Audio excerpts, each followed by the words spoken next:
more than any group. We have suffered so much. We had no peace. And therefore, when Atiku comes, I think his first item on the agenda is to bring back peace between Fulbe and non-Fulbe, most of whom are farmers, and the Fulbe are herders. But in getting to peace, peace is give and take. I have listened to so many speeches from Fulbe, especially the Miyetti Allah Kautal Hore. They are too aggressive. They want only for the Fulanis. So whoever is going to run Nigeria, whether it's a Fulani man or a non-Fulani, the Fulanis in general should understand. For you to obtain peace, it is a question of give and take. What do you give? I remember I grew up in the village with a district head who knew how to maneuver and get peace. And all over, when we were young, this kind of war between tribes didn't exist. Of course, from time to time, there may be skirmishes, farmers versus herders, but these things were settled at a very low level.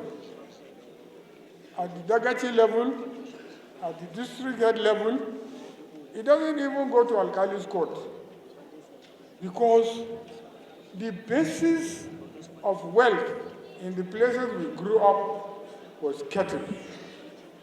And cattle, any district head that loses cattle from his district, he is losing revenue. But come PRP in this 1979, they scrapped one element that, of course, Fulanis cheered them, but they don't know they were buying into hell. They removed what they call jangali. We used to have cattle, our parents, and they paid jangali. And when you pay jangali, your entitlement is assured. Anybody who wants to get this country and get peace between Fulbe herders and the other farmers, I am sure he has to reintroduce jangali. Not only because of that, you also want to know your cattle. How many do you have? And people never hit their cattle during jangali time because it is a way of showing that I have come. Because if this year you rode 100 cattle, the following year you rode 80, people will say, Ardo so and so is losing his grounds. So in one conference, I talked to the Miyetti Allah, the bigger Miyetti Allah, that look, why don't you talk to government, even if it's a token, introduce jangali, record these cattle. These days with ICT, we have to change our orientation. You can put chips on every cow. Wherever it is, you can track it. And it doesn't cost much. And government should be able to do that as a result of the jangali that they are taking from you. But you see, I hear people are very quiet. They don't like this word jangali. Farmers and herders conflict, they are prone, but you don't have wars, you don't have battle. So the story, I tell you how important this jangali is. There was a story in 1961. Many of these guys were not born.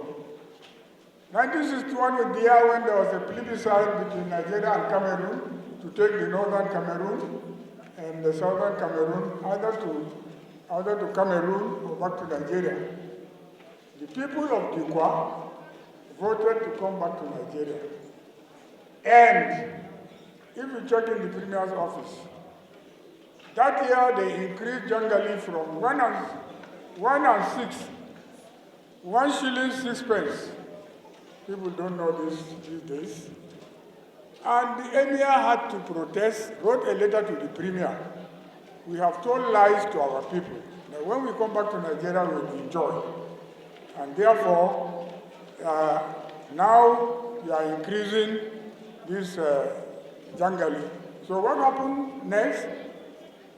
Ali Bakar was acting Premier. When the letter came to him, he said, this is too big for me. I'll wait for the boss to come back. They had to wait for the Premier to come back from Europe and have a cabinet meeting to decide whether to increase or to listen to the petition. The Premier said yes. We told them that they are going to enjoy when they come back to Nigeria, so we cannot turn back and say we are going to increase. So let them pay 1 shilling 6 pence. Next year they will join Nigeria proper. So this one, why I talk about this Jangali is because it has always been in my mind. Right? For example, I used to have cattle. During this COVID, I lost 60 heads of cows. 60. And you can't complain to anybody. These cows are not documented. There is no chip following them. And my village is only 4 kilometers from Cameroon. Across the border, every cow is documented, is taxed, and they have peace. The Fulanis, they have peace. I have a cousin that has just 800 cattle. Every one of them is documented. And even somebody who has like 50,000, take Abodande in Cameroon, he has 50,000 heads.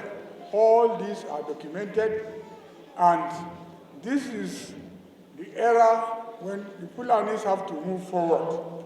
We cannot just be moving like that without documentation, in those days, when you are herding, you are moving from one district to another, they will ask you for your receipt. They will check your receipt, yes, you have paid Jangali. And that, what? Yeah, I know Jangali is not a very good thing. But my father used to pay, but I didn't pay. But he didn't lose his cattle. I lost mine. So, what I'm saying now is, Fulanis, if any government comes, even Atiku, I will advise him, tell the state governors to reintroduce some modicum of Jangali. Let's document this cattle. Let's put computer chips on them. You can track them anywhere. And therefore, Fulanis will stop losing their cattle, and governors will stop acting arbitrarily, waking up and say, no more herding. No more. It will take time to stop herding, because if you stop them here, they move east. The whole of central Cameroon is empty. So people are there. So it is one thing that I think will bring peace to Fulanis and to their neighbors. And unless there is peace between us and our neighbors, we will not enjoy. We have seen what happened in the last few years. Even last few weeks, something happened in Nasarawa. It was government agents that were bombing Fulanis. And you didn't hear anything about it, except, through social media and so on and so forth. I'm sorry to say this is a Fulani government, but some of us are sure that Atiku is a no-nonsense man. Atiku is a no-nonsense man. Something cannot happen under Atiku, because he is my neighbor. His house is few meters from my house, so I know him in and out. So even for that, I have to support Atiku. Even yesterday, some very big man somewhere who is hiding from the election We talked over, I said, how about your candidate? I said, who? He said, Waziri. I said, Ranka Gani, ai mutane sun yawa a nan ba zan ce komai ba, amma muna cin gaba. So, ladies and gentlemen, I hope this our meeting, people will carry the word across that you are not only voting Atiku because he's a Fulani man, you have voted a Fulani man before, and he rubbished the country. So, you are voting him because he knows what to do. I'm sure Atiku will bring peace to this country. So, thank you very much. Sorry for digressing from the main. Thanks for checking out SYMFONI on YouTube. Please be sure to subscribe and like our videos for updates.